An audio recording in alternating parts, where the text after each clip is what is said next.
In just a moment, I'm going to show you a recipe for the most intensely rich, chewy chocolate cookies. In my KitchenAid, I've got my melted odourless coconut oil and my unsweetened oat milk, and I'm just going to beat them slowly, and I'm going to add in my caster sugar a little bit at a time. I'm now going to add in my flaxseed egg, and that's just a tablespoon of ground flaxseed with 3 tablespoons of water. I mixed that together about 10 minutes ago and it's set up nicely like that. I'm just going to add that in.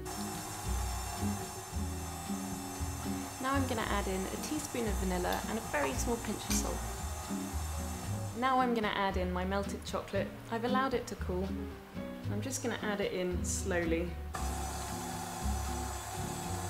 Next, I'm going to add in my unsweetened oat milk and my flour mixture. In here I've got plain flour, cocoa powder and some baking powder.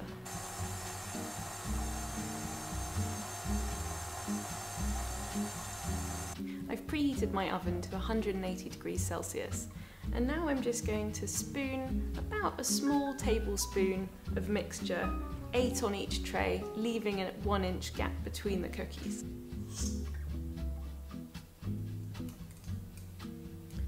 I'm using a small scoop here, but you can easily use a tablespoon. This recipe takes inspiration from Chad Robertson and Elizabeth Pruitt's amazing tartine bakery in San Francisco. I'm going to bake these for about 7 minutes in my oven. When you take them out, they'll still be very soft, but they will firm up as they cool, so don't worry. They've baked up beautifully. They're just firm to the touch, and like I said, they are quite soft and they will firm up completely as they cool. You'll have a lovely, almost brownie-like middle with a lovely crisp outer shell, the perfect cookie in our book.